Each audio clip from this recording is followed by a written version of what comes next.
장로들에게 고난오니 나는 함께 장로된 자요 그리스도의 고난의 증인이요 나타날 영광에 참여할 자니라.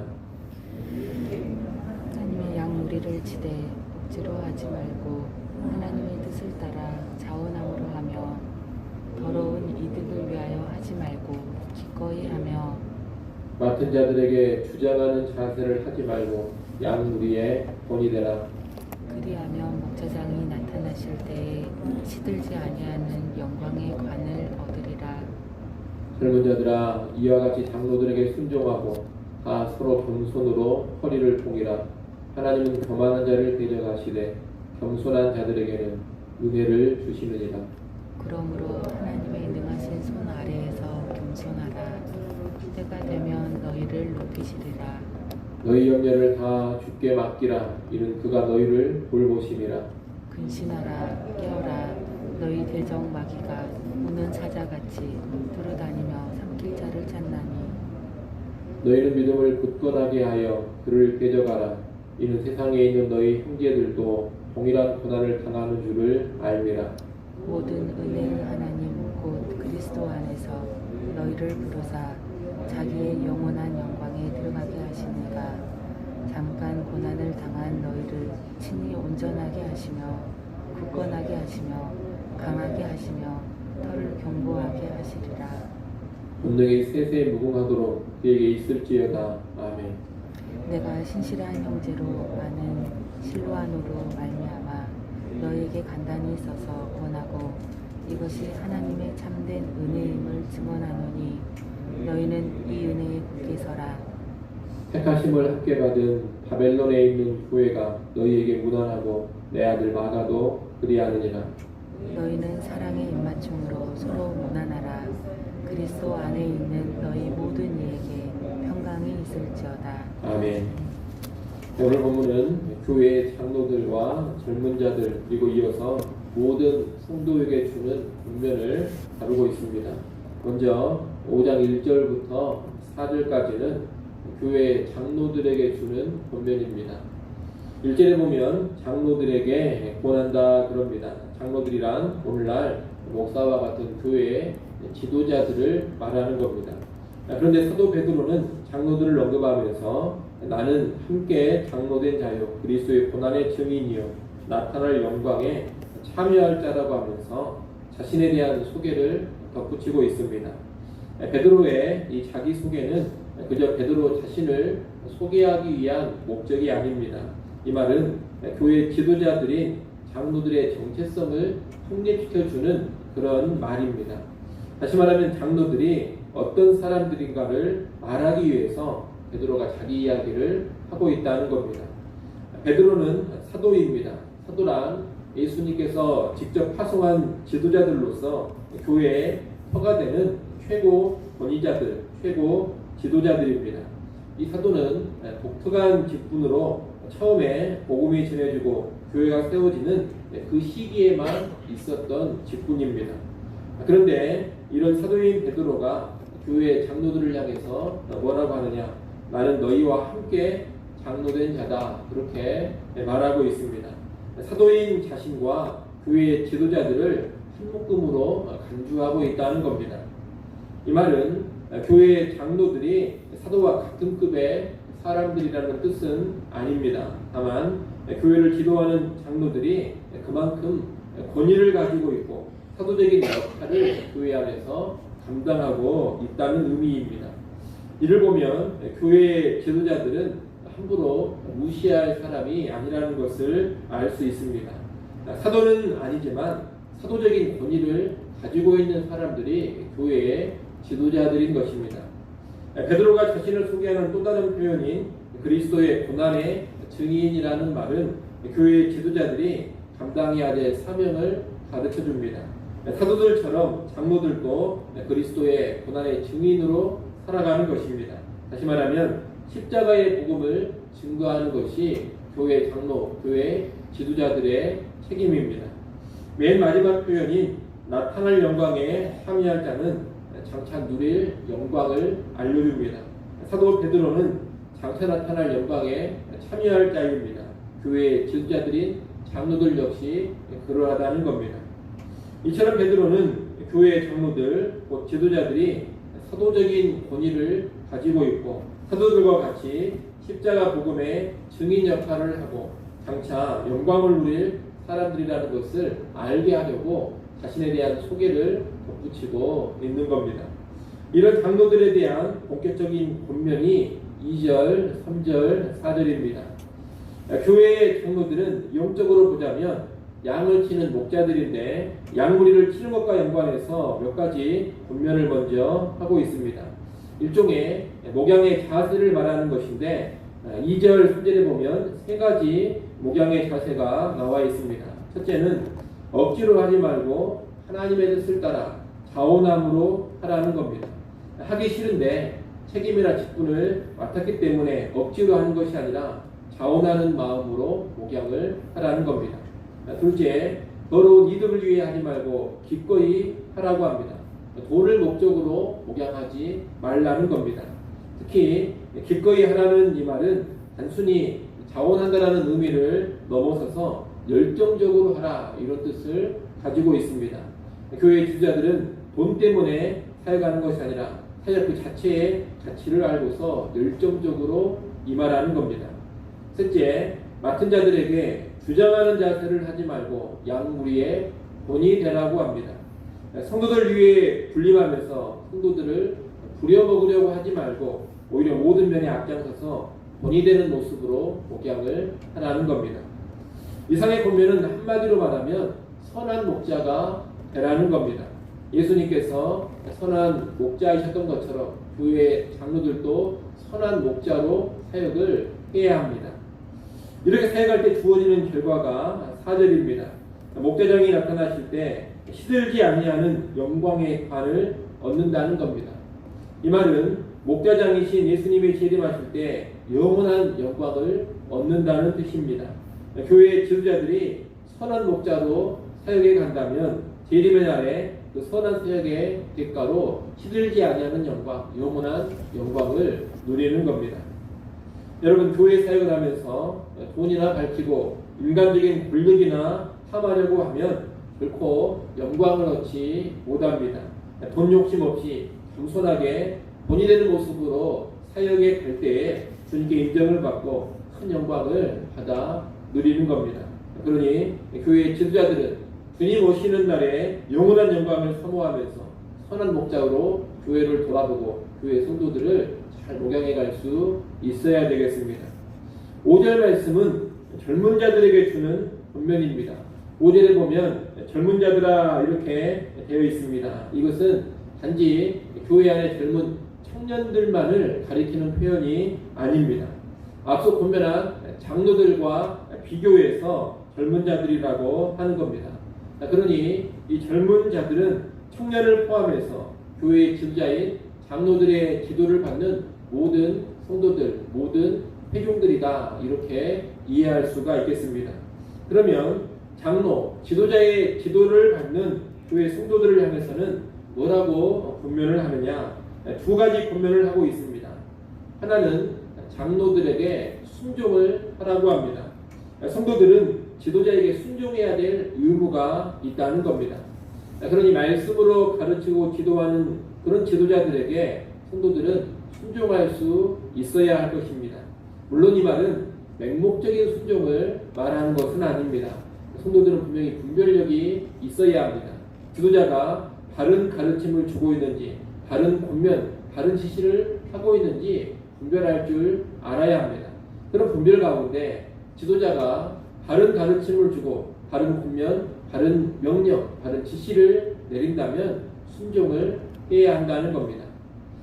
요즘에는 교회에 문제 있는 지도자들이 종종 있어서 지도자에 대한 순종을 폄하하고 하나님께 순종해야 하지 목사한테 순종하는 것이 아니라 이런 말도 많이 나오고 있습니다. 물론 성도는 궁극적으로 하나님께 순종을 해야 합니다. 하지만 적지 않은 경우에 하나님께 순종하는 것이 지도자에게 순종하는 것과 같이 간다는 것을 알아야 합니다.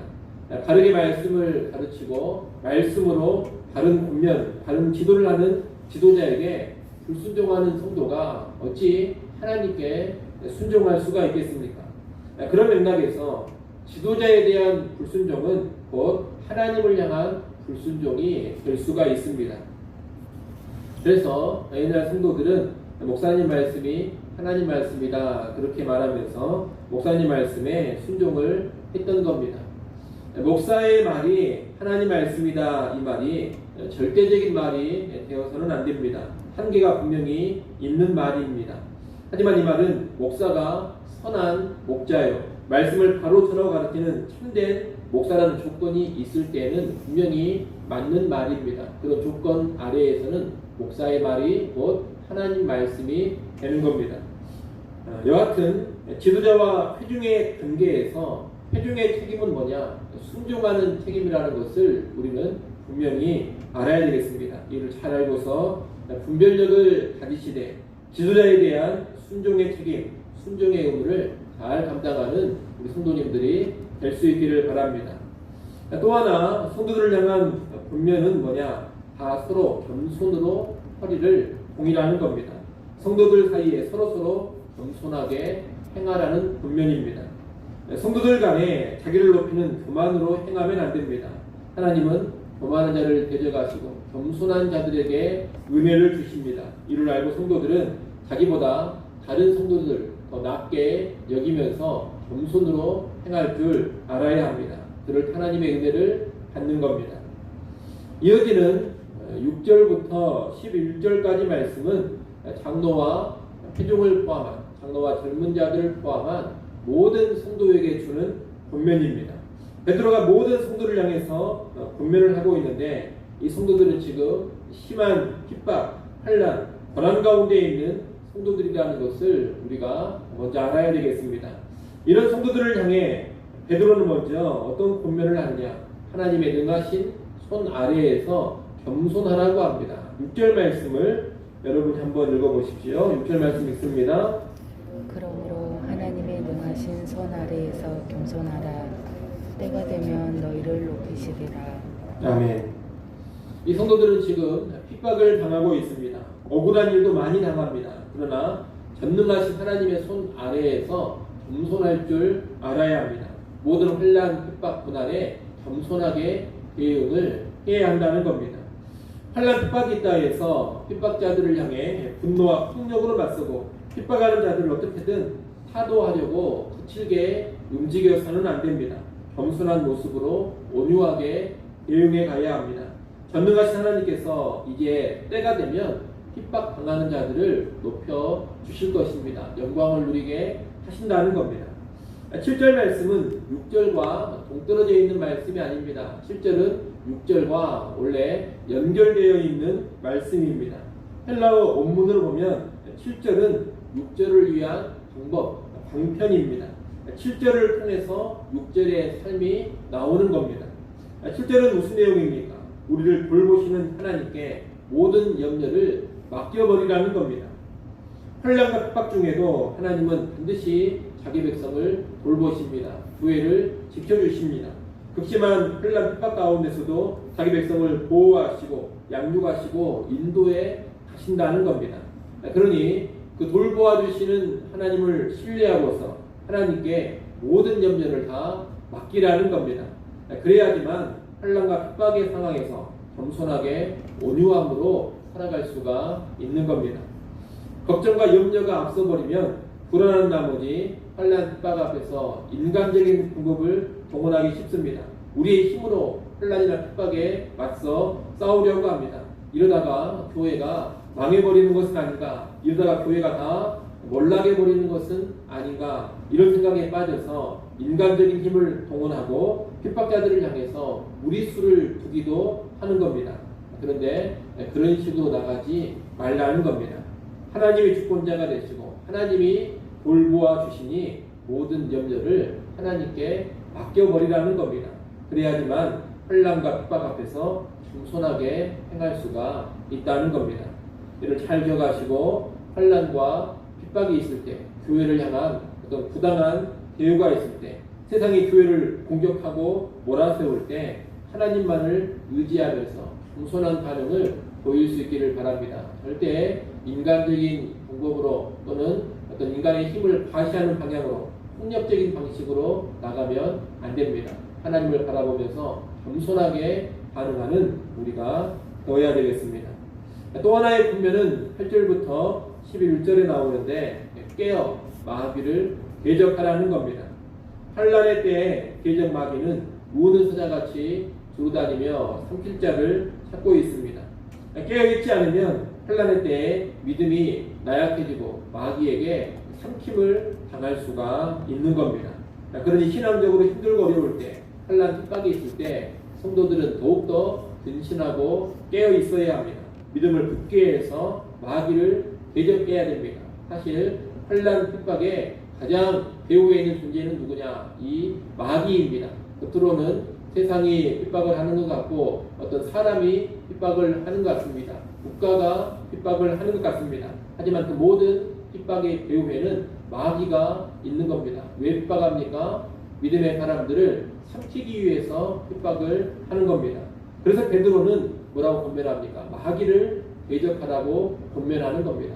사람을 대적할 게 아니라는 겁니다. 영적으로 깨어있는 시야를 가지고서 마귀와 맞서 싸울 줄 알아야 합니다. 마귀와 적극적으로 싸워야지만 믿음을 지킬 수가 있는 것이고 끝까지 우리의 구원을 잘 유지할 수가 있는 겁니다. 이 마귀와의 싸움에 힘을 얻게 하는 두 요소가 있습니다. 하나는 9절 하반절에 있는 성도들의 모습입니다. 또 다른 성도들이 마귀와의 싸움에 있어서 힘을 얻게 한다는 겁니다. 지금 이 베드로전서에 신자들만 환난과 핍박, 고난을 당하고 있는 것이 아닙니다. 세상에 있는 다른 형제들, 다른 교회, 다른 그리스도인들도 다 고난을 당하고 있습니다. 많은 믿음의 동료들, 믿음의 선후배들이 환난 중에 치열한 삶을 살고 있다는 겁니다. 그들을 기억하면서 힘을 낼 수 있어야 합니다. 또 하나는 10절에 있는 은혜로우신 하나님의 능력입니다. 하나님은 고난당하는 자신의 백성을 영원한 영광에 반드시 이루게 하실 겁니다. 그때까지 신자들이 잘 버틸 수 있도록 온전하게 하시고 굳건하게 하시고 강하게 하시고 털을 견고하게 해주실 것입니다. 이 은혜로우신 하나님의 도우심으로 마귀와의 싸움을 능히 감당할 수가 있는 것입니다. 여러분, 고난은 이상한 것이 아닙니다. 신앙생활이 힘들고 어려운 것은 당연한 것입니다. 이 땅의 모든 성도들이 다 고난 가운데 신앙생활을 하고 있습니다. 그러니 나만 특별히 힘들다, 나만 특별히 어렵다 이런 생각에 빠지면 안 됩니다.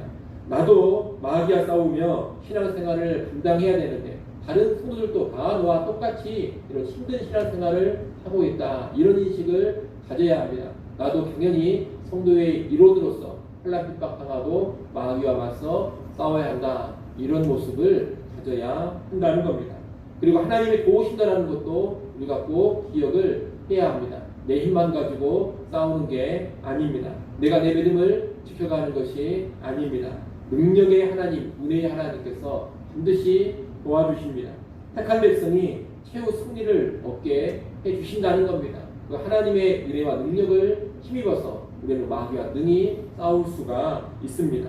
이를 잘 하시고 힘들고 어렵더라도 늘 근신하고 깨어있는 가운데 대적 마귀와 싸워가는 우리 모두가 될 수 있기를 간절히 소원합니다. 이렇게 베드로는 오늘 본문에서 장로들을 향해, 젊은 자들을 향해, 그리고 온 회중을 향해서 권면한 후에 12절로 14절에서 이제 편지를 마무리합니다. 12절에 보면 이 편지는 대필자 실루아노를 통해서 썼음을 알 수 있습니다. 구원받고 고난받는 것이 하나님의 은혜임을 증거해서 그 은혜에 굳게 서도록 하기 위해서 이 편지를 쓴 것입니다. 13절, 14절은 문안을 전하고 끝인사를 하는 겁니다. 베드로는 지금 로마에 있습니다. 13절에 보면 바벨론에 있는 교회가 너희에게 문안한다 이렇게 말하고 있는데, 여기서 바벨론은 하나님을 대적하는 제국의 수도인 로마를 상징적으로 표현하는 말입니다. 베드로는 지금 로마 교회의 문안을 전하고 있는 것입니다. 더불어 베드로와 함께 있는 영적인 아들인 마가의 문안도 수신자들에게 전하고 있습니다. 그리고 이 편지를 받는 수신자인 성도들도 서로서로 무난하라고 말하고서 평강에 끓인 살을 함으로써 편지를 마칩니다. 이렇게 베드로전서가 마무리되는데 여러분, 이 베드로전서는 환난과 핍박 중에 있는 교회 성도들이 어떻게 살아야 하는가를 잘 가르쳐주는 서신입니다.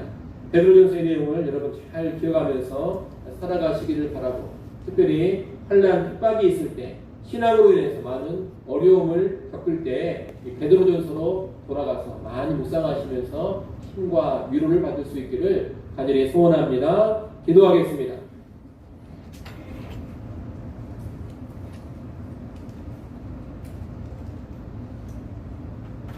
하나님 아버지, 장로들에게 주는 권면, 젊은 자들에게 주는 권면, 교회 온 회중을 향해 주는 권면을 살펴보았습니다. 각각의 필요에 맞게 이 권면을 잘 받아들이게 하시고 이 권면에 따라 순종할 수 있는 주의 백성들 되게 하여 주시옵소서. 지도자는 지도자답게 살아가게 하시고 또 교회 성도들은 성도답게 살게 하여 주옵소서. 온 교회의 회중은 또 하나님 앞에 합당한 회중의 모습을 보이게 하여 주옵소서. 우리 교회도 온 성도가 합당한 모습으로 바로 서서 주께 영광 돌리는 교회 되게 하시고 건강한 교회 꼭 되게 하여 주시옵소서. 하나님, 이 시간도 하나님 앞에 나와 기도합니다.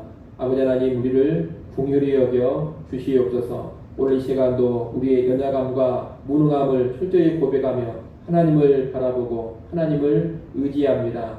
우리의 가정과 자녀들에게 또 몸된 교회 위에, 나라 민족 위에 주님 은혜를 베풀어 주시고 모든 약한 부분들을 강하게 하시고 온전케 하여 주시옵소서.